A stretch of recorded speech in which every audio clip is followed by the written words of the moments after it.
오늘 새벽에 살펴볼 말씀은 레위기 5장 14절에서 19절 말씀입니다.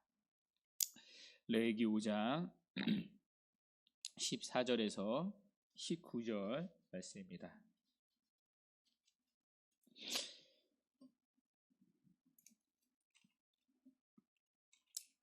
오늘 속건제인데 속건제가 6장 전반절까지 있거든요. 전반까지 있으니까 함께 시간 살펴보도록 하겠습니다. 레위기 5장 14절에서 19절 우리 찾으신 줄 알고 한 목소리로 함께 읽도록 하겠습니다. 시작. 여호와께서 모세에게 말씀하여 이르시되 누구든지 여호와의 성물에 대하여 부주 중에 범죄하였으며 여호와께 속건제를 드리되 내가 지정한 가치를 따라 성소의 세겔로 몇 세겔 은에 상당한 흠없는 수량을 양떼 중에서 끌어다가 속건제로 드려서 성물에 대한 잘못을 보상하되 그것의 5분의 1을 더하여 제사장에게 줄 것이요 제사장은 그 속건제의 수량으로 그를 위하여 속죄한즉 그가 사함을 받으리라. 만일 누구든지 여호와의 계명 중 하나를 부주 중에 범하여도 허물이라 벌을 당할 것이니 그는 내가 지정한 가치대로 양떼 중 흠없는 수량을 속건제물로 제사장에게로 가져갈 것이요 제사장은 그가 부주 중에 범죄한 허물을 위하여 속죄한즉 그가 사함을 받으리라. 이는 속건제니 그가 여호와 앞에 참으로 잘못을 아멘. 오늘은 속건제에서 예수 그리스도를 만나다입니다. 속건제는 히브리어로 야샴이라는 단어입니다. 풀이하면 보상제 또 배상제라는 뜻입니다. 그러니까 속건제는 어떠한 제사인가? 그러니까 배상하는 제사입니다. 그러니까 죄를 지어서 피해를 입힌 것에 대해 배상하는 제사입니다. 그래서 속건제의 초점은요, 피해를 보상하는 것에 있습니다.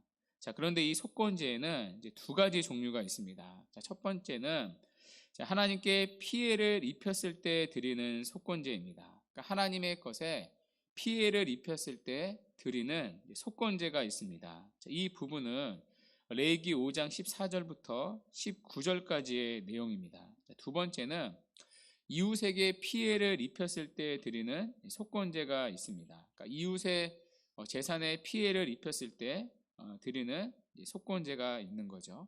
이 부분이 뒤에 나오는 레위기 6장 1절에서 7절의 내용입니다. 그러니까 속건제는 배상하는 제사인데 하나는 하나님께 피해를 입혔을 때 또 하나는 이웃에게 피해를 입혔을 때 배상하는 제사입니다. 먼저 하나님의 것에 피해를 입혔을 때 드리는 속건제를 살펴보도록 할 텐데요. 레위기 5장 16절 우리 다시 한번 읽도록 하겠습니다. 레위기 5장 16절 시작. 성물에 대한 잘못을 보상하되 그것의 5분의 1을 더하여 제사장에게 줄 것이요 제사장은 그 속건제의 소량으로 그를 위하여 속죄한즉 그가 사함을 받으리라.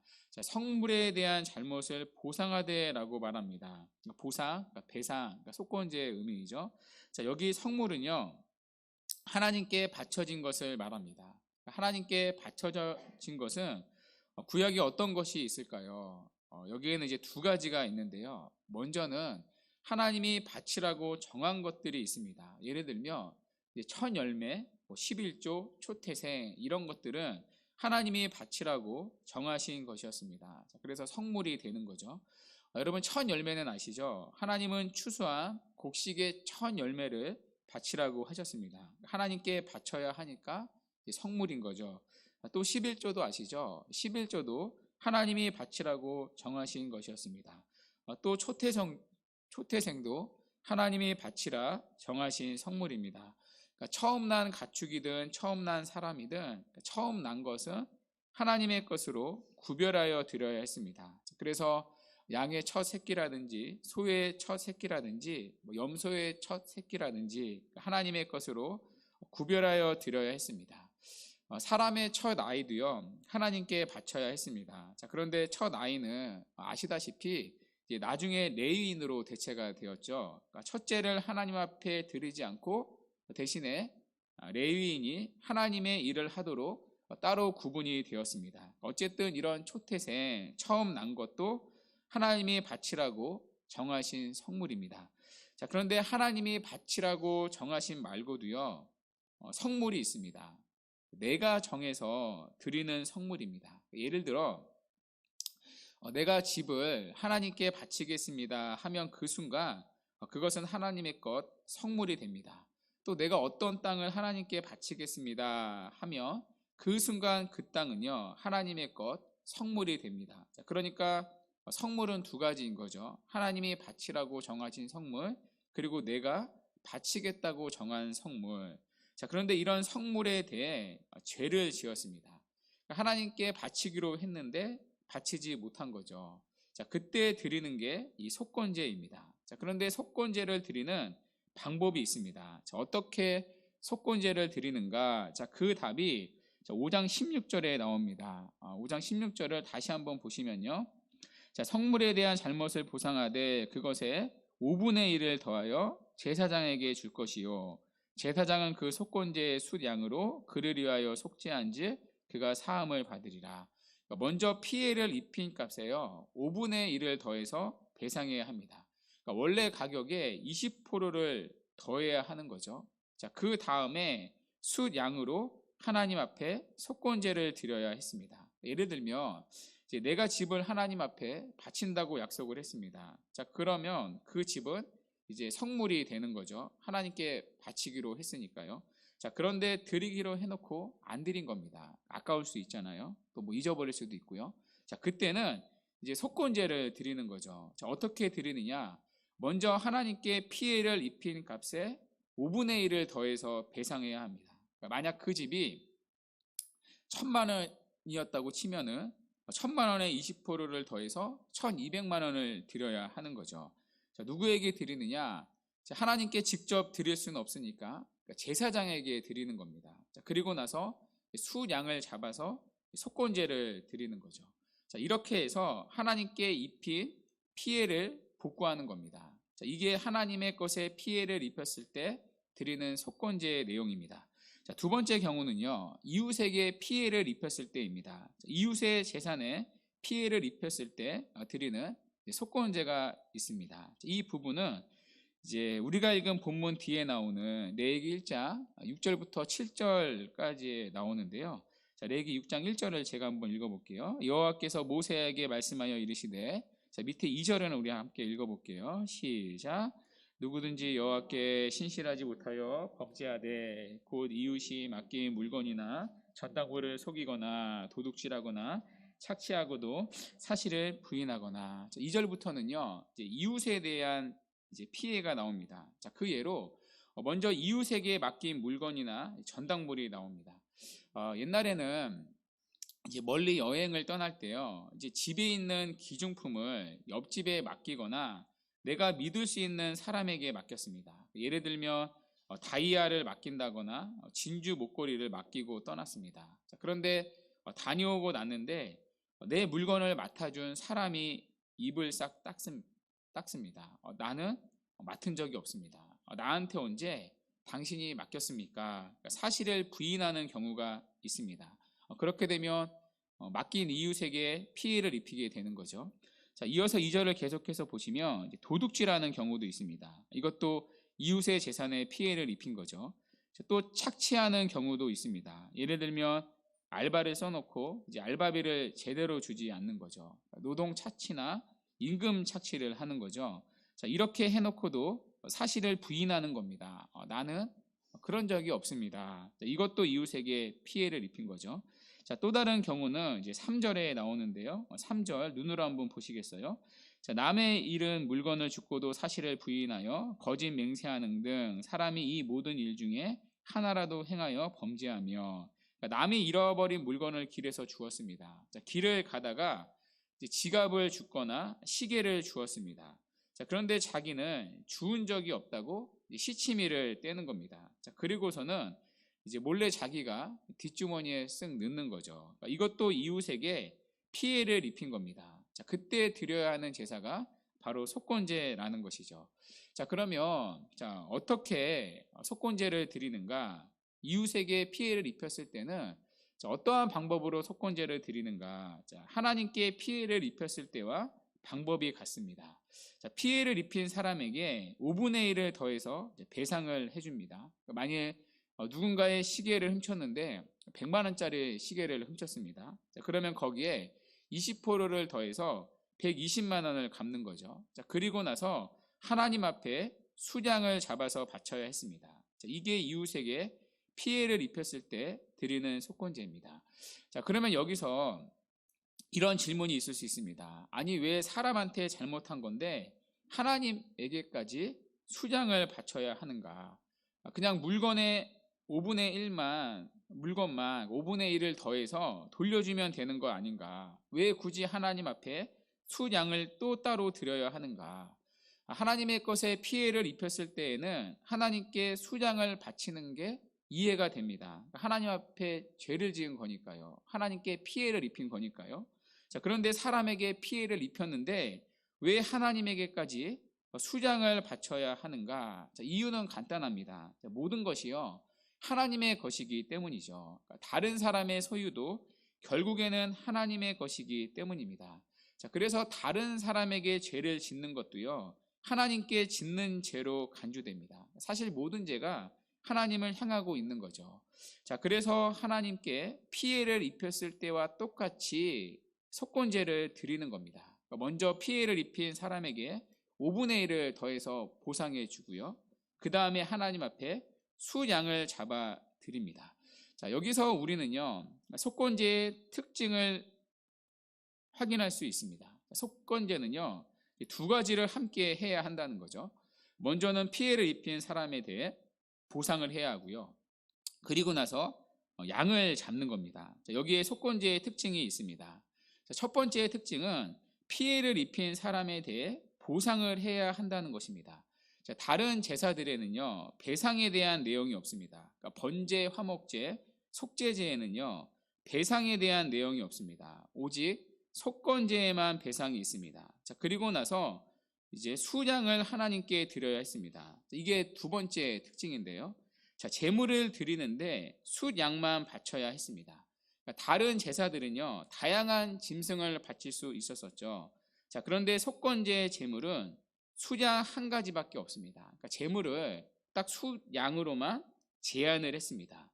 그러니까 수량을 제물로 제한한 건 이제 속건제의 특징이 피해에 대한 배상에 있다는 걸 강조하기 위해서입니다. 자, 그러니까 이제 속건제의 특징은 두 가지인 거죠. 하나는 피해에 대한 배상을 해야 하고요. 또 하나는 수량만 제물로 하나님께 바칠 수 있습니다. 자, 그러면 이런 질문이 있을 수 있습니다. 속죄제와 속건제의 차이는 무엇인가? 속죄제와 속건제는 둘 다 죄와 직접적인 관련이 있는 제사입니다. 자, 그러면 속죄제와 속건제의 차이는 무엇인가? 자, 속죄제는요, 내 죄를 씻는 것에 초점이 있습니다.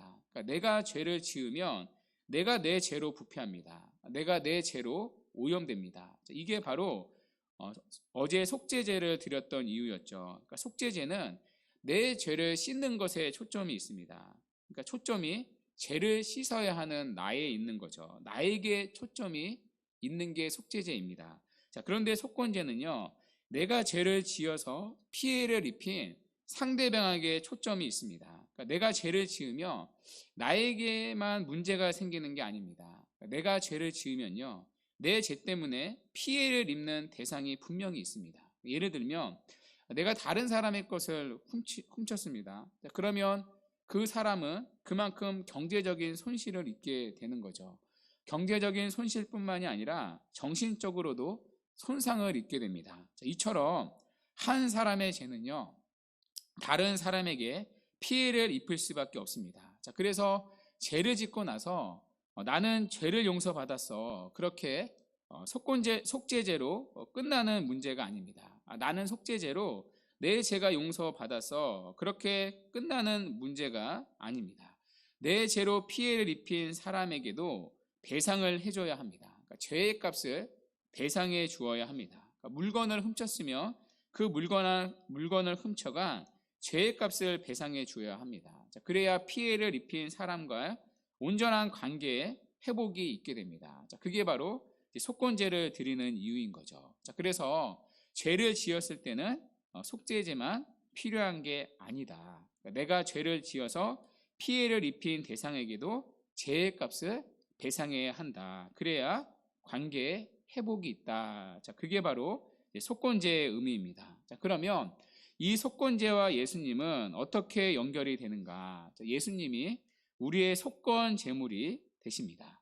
자, 우리가 지은 모든 죄는요, 하나님께 피해를 입혔습니다. 자, 우리가 짓는 죄의 대상은요, 하나님이기 때문입니다. 자, 우리가 조금 전에 살펴봤었죠. 이웃에게 피해를 입혔을 때도 하나님께 순양을 바쳐야 했습니다. 이웃에게 지은 죄도 하나님께 지은 죄이기 때문입니다.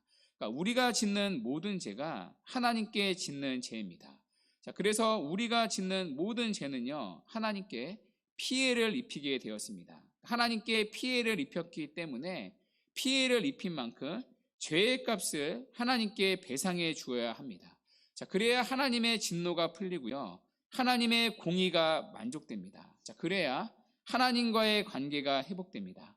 그러니까 단순히 죄를 씻김받는 것만이 아니라 죄의 값을 하나님 앞에 실제로 배상해야 하나님의 관계가 온전히 회복됩니다. 자, 그런데 하나님께 배상할 죄의 값은요, 돈을 준다고 해결되는 게 아닙니다. 금액에 5분의 1을 더해서 갚을 수 있는 값이 아닙니다. 죄의 값은 돈이 아니라 죽음이기 때문입니다. 자, 그것도 영원한 지옥의 형벌이 배상해야 할 죄의 값입니다. 자, 그런데 우리가 지불해야 할 죄의 값을요, 예수님께서 대신 지불을 하셨습니다. 우리가 받아야 할 죄의 형벌을 예수님께서 대신 받으셨습니다. 예수님이 십자가에서 죽으신 것은 단순히 우리의 죄를 씻기 위해서만이 아닙니다. 우리가 하나님 앞에 지불해야 할 죄의 값, 배상해야 할 죄의 값을 다 지불해 주신 사건입니다. 우리가 받아야 할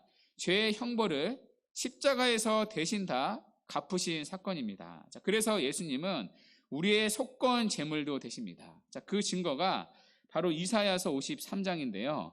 자, 이사야서 53장에 보면 예수님이 당하신 죽음을 이렇게 예언합니다. 자, 이사야서 53장 10절인데요. 우리 함께 한번 읽어볼까요? 시작. 여호와께서 그에게 상함을 받게 하시기를 원하사 질고를 당하게 하셨은즉 그의 영혼을 속건 제물로 드리기에 이르며 그가 시를 보게 되며 그의 날은 길 것이요 그의 손으로 여호와께서 기뻐하시는 뜻을 성취하리로다. 아멘. 자, 여러분, 그의 영혼은 예수님의 영혼이죠. 자, 어떤 제물로 하나님 앞에 드리신다고요? 속건 제물이요. 그러니까 예수님의 죽으심에는 속건 제물에 의미가 있다는 것입니다. 자, 이게 예수님의 십자가 죽음의 한 중요한 의미입니다. 예수님의 십자가의 죽음의 핵심은 배상에 있습니다. 이처럼 예수님은 우리의 속건 제물이 되신다는 것입니다. 우리가 하나님께 배상해야 할 죄의 값을 예수님께서 십자가에서 다 배상해 주셨던 것입니다. 자, 그 죄의 값은, 갚아야 할 죄의 값은 영원한 형벌인데 예수님께서 우리를 대신해 영원한 형벌을 십자가에서 대신 다 갚아 주셨습니다. 자, 그래서 예수님이 우리를 대신해 갚아 주신 죄값으로 하나님의 공의가 만족이 되었습니다. 하나님과의 관계가 온전히 회복이 되었습니다. 자, 그래서 속건제는요, 예수 그리스도의 십자가 죽음을 통해 우리의 죄 때문에 하나님께 입힌 피해가 완전히 보상되었음을 예표하는 제사입니다. 자, 이러한 의미에서 예수님의 죽음은 구약의 속건 제물의 성취입니다.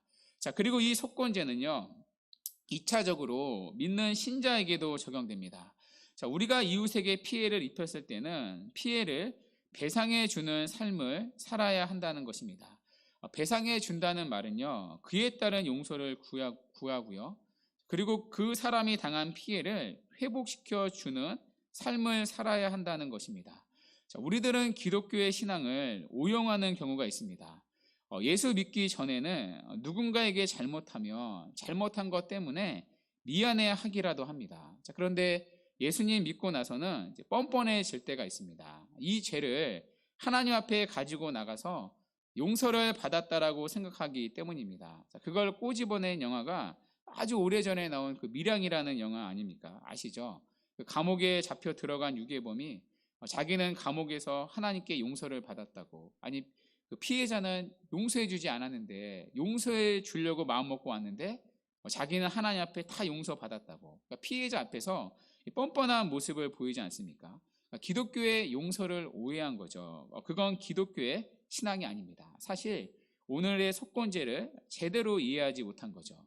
오늘 속건제를 통해서 다시 보십시오. 하나님께서는 우리가 죄를 지었을 때 단순히 너의 죄를 사하였다, 내가 다 씻어주었다, 그렇게 끝나지 않으십니다. 너가 죄 때문에 피해를 입힌 것은요, 반드시 그 사람에게 다시 찾아가 복구시켜줄 것을 요구하고 계십니다. 만약 100만 원을 내가 떼먹었다고 기억이 나면요, 그 사람에게 찾아가서 용서를 구하되 100만 원에 20%를 더해서 갚으면서 미안해라고 사과하는 태도가 그리스도인에게 필요합니다. 물론 오늘날은 문자적으로 꼭 20%를 더해야 하는 건 아닙니다. 그러나 피해를 입힌 것에 대해서는요, 복구해 주어야 한다는 마음으로 살아야 합니다. 그냥 내가 하나님 앞에 회개를 했으니까 용서받았다고 끝내는 것은 주님이 원하시는 삶이 아닙니다. 그래서 주님은요, 마태복음 5장 23절에서 24절에 이렇게 말씀을 하셨습니다. 우리 두 구절 우리 함께 붙여서 한번 읽어볼까요? 시작. 그러므로 예물을 제단에 드리려다가 거기서 내 형제에게 원망들을 말한 일이 있는 것이 생각나거든. 예물을 제단 앞에 두고 먼저 가서 형제와 화목하고 그 후에 와서 예물을 드리라. 이 부분이 바로 이 속건제를 말하는 장면입니다. 여기서 예수님께서 말씀하신 예물이 이제 속건제입니다. 속건제의 순서는요, 내가 먼저 제물을 드리는 게 아니었죠. 속건제의 순서는요, 내가 보상해야 할 것들을 먼저 보상하고 그 후에 흠없는 수량을 드리는 겁니다.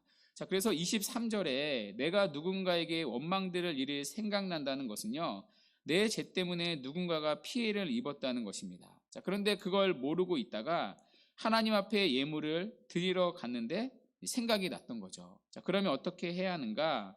그 예물을 두고 너가 피해를 입힌 사람을 찾아가서 너가 해결해 줘야 할 보상을 충분히 하라는 것입니다. 그래서 그와 화목한 다음에 와서 제물을 드리라는 거죠. 그러나 우리는요, 신앙생활을 자꾸 하나님과 나 사이에서만 해결하면 된다고 생각합니다. 그러나 아니라는 거죠. 이웃에게 잘못을 했으면 용서를 빌고 나의 죄 때문에 피해를 입은 것이 있다면 보상함이 마땅하다는 것입니다. 그리고 나서 하나님 앞에 예배를 드리라는 것이죠. 실제로요, 한국교회 초창기 때 부흥이 일어났을 때, 여러분 아시죠? 부흥이 일어난 거, 이런 일들이 나타났습니다. 그래서 부흥이 일어났을 때 누가 좋아했냐면요, 주변의 사람들이 그렇게 좋아했다고 말합니다. 어떤 사람이 부흥회에 가서 회심하더니 자기한테 빌려간 돈을 고스란히 다 갖다 주는 일들이 일어나는 겁니다. 자기의 잘못을 고백하면서 그 피해를 입었던 것을 다시 복구해 주었던 거죠. 그러니 부흥이요, 사회적으로 일어날 수밖에 없었던 것입니다. 이처럼 속건제를 통하여서 예수님께서 우리의 모든 죄에 대하여 보상해 주신 것처럼 우리들이 예수님의 길을 따라가면서 누군가에게 피해를 입힌 것이 생각나거든 그에게 찾아가서 용서를 구하시되 내가 복구해 줄 수 있는 것이 있다면 복구해 주는 자세가 성숙한 그리스도인의 삶의 예배라는 것입니다. 말씀을 맺도록 하겠습니다. 속건제를 통해 우리는 예수님이 우리의 속건 제물이라는 사실을 살펴봤습니다. 그래서 우리는 이제 더 이상 속건제를 드려서가 아니라 완전한 속건 제물로 드리신 예수 그리스도를 믿음으로 하나님과의 관계가 온전히 회복이 되었습니다. 그렇게 예수님을 믿음으로 구원받은 자들은 예수님의 자취를 따라서 내가 다른 사람과의 관계 속에서 깨진 것이 있다면 용서를 구하고 피해를 다시 복구해 주는 것, 그래서 사람과의 관계도 다시 회복하며 살아가는 것, 이것이 속건제에서 배우는 신앙의 자사입니다. 오늘 이 속건제 제사가요, 우리의 마음에 또 깊이 새겨져서 하나님과의 관계뿐만 아니라 이웃과의 관계 또한 온전한 화해와 평화를 누리시기를 주님의 이름으로 간절히 축원합니다.